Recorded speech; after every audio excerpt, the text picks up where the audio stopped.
Assalamualaikum warahmatullahi wabarakatuh. Selamat datang di channel saya. Di sini saya akan menceritakan tentang asal-usul si manis jembatan Ancol. Simak dan tonton videonya sampai habis. Bagi para generasi 90-an, pasti tidak asing lagi dengan hantu si manis jembatan Ancol.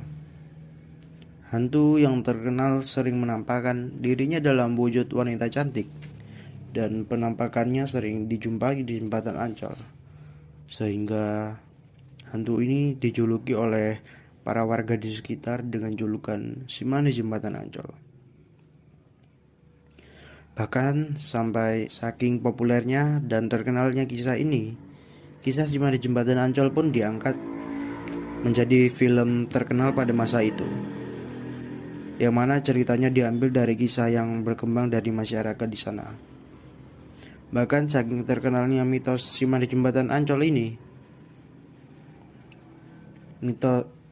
si manis jembatan Ancol ini menjadi makhluk penunggu jembatan yang diyakini menjadi lokasi tempat paling angker di Jakarta Utara.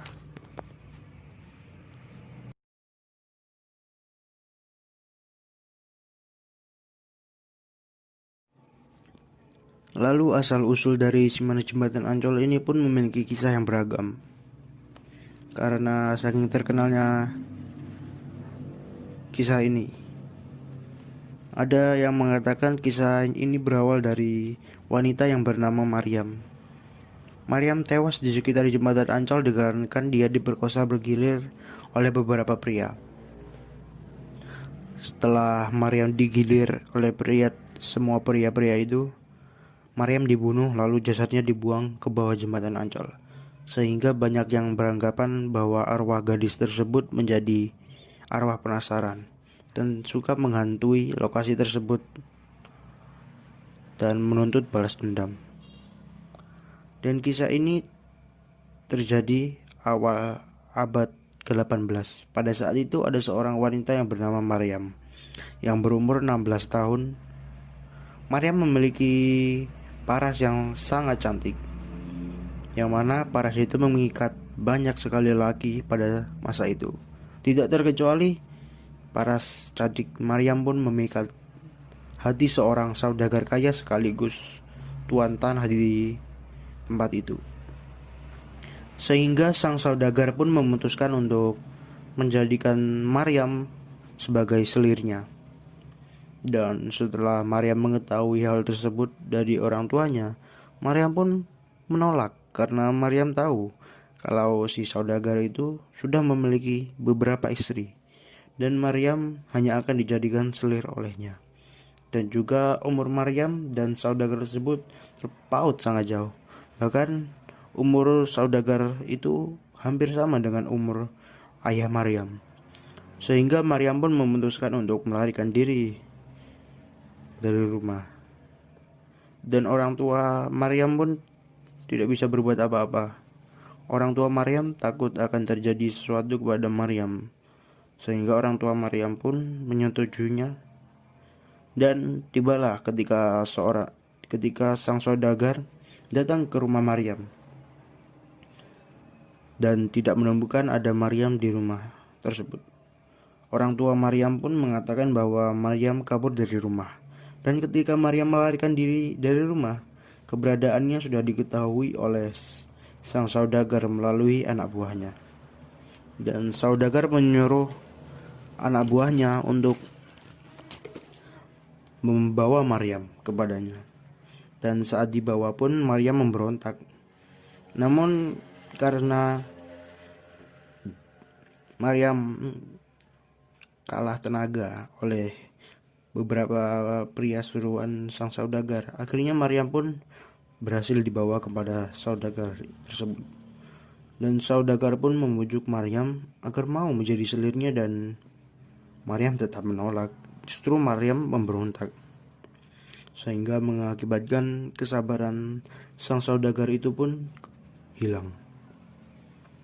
Sang saudagar tidak bisa membendung amarahnya dan Maryam pun diperkosa secara bergilir oleh sang saudagar dan anak buahnya.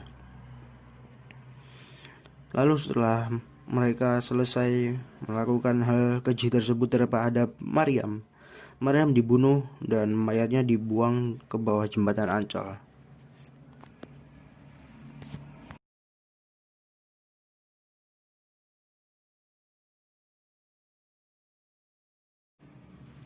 Dan seperti yang sudah saya bilang sebelumnya, bahwa kisah si manis jembatan Ancol ini memiliki banyak versi yang beredar dari masyarakat. Ada yang mengisahkan bahwa si manis jembatan Ancol ini adalah sesosok mayat yang dibuang di jembatan itu. Ada juga yang mengatakan bahwa si manis jembatan Ancol ini adalah seorang wanita yang menunggu pacarnya saat itu, dan si gadis tersebut hilang. Pacarnya pun mencarinya, tapi tidak menemukan si gadis tersebut. Ada yang mengatakan gadis itu bunuh diri, ada yang mengatakan dia terpeleset, ada juga yang mengatakan bahwa si gadis tersebut dibawa ke alam gaib, lebih tepatnya kerajaan gaib.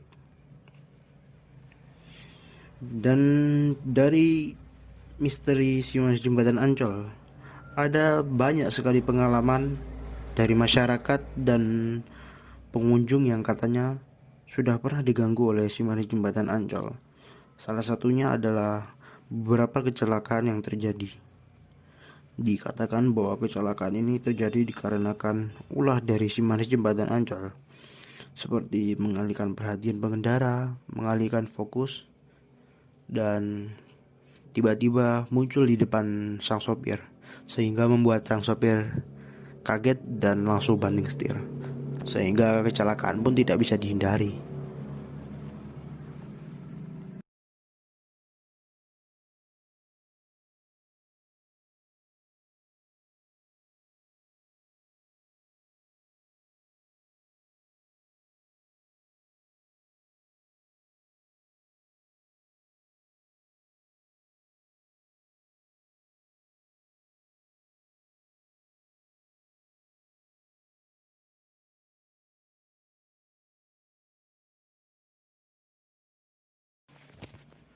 Dan ada juga pengalaman dari seorang tukang ojek yang mengatakan bahwa ketika tukang ojek itu sedang mangkal, tukang ojek itu didatangi oleh seorang wanita yang pastinya cantik.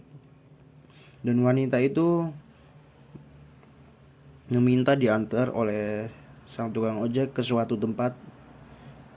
Dan tepat pada saat di tengah perjalanan, tiba-tiba si manis menghilang.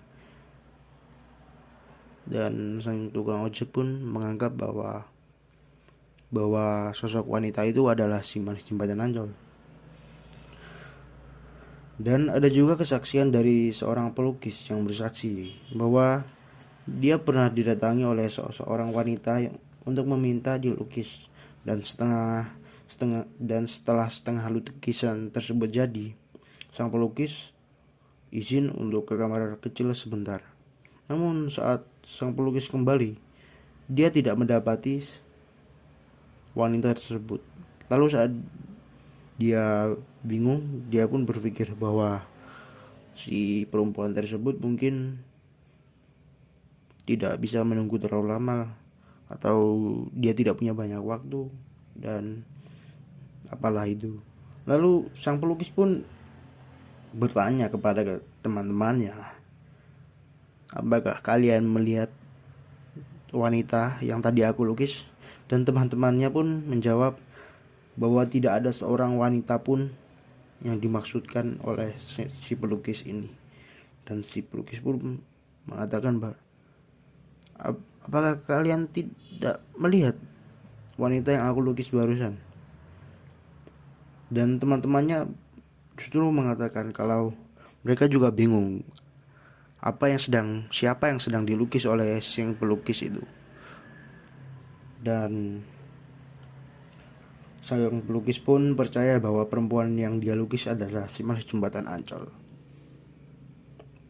Selain itu juga ada warga yang bersaksi pernah melihat si Manis Jembatan Ancol ini. Dia bersaksi sedang pernah melihat sesosok wanita yang sedang menangis di jembatan Ancol sambil memegang payung, dan pastinya memakai gaun berwarna merah. Namun saat sosok tersebut dihampiri, sosok tersebut tiba-tiba menghilang. Dan para warga pun menyarankan agar para pengendara membunyikan klakson saat melintasi jembatan Ancol dan berkendara dengan hati-hati dan sopan. Dan dari beberapa kesaksian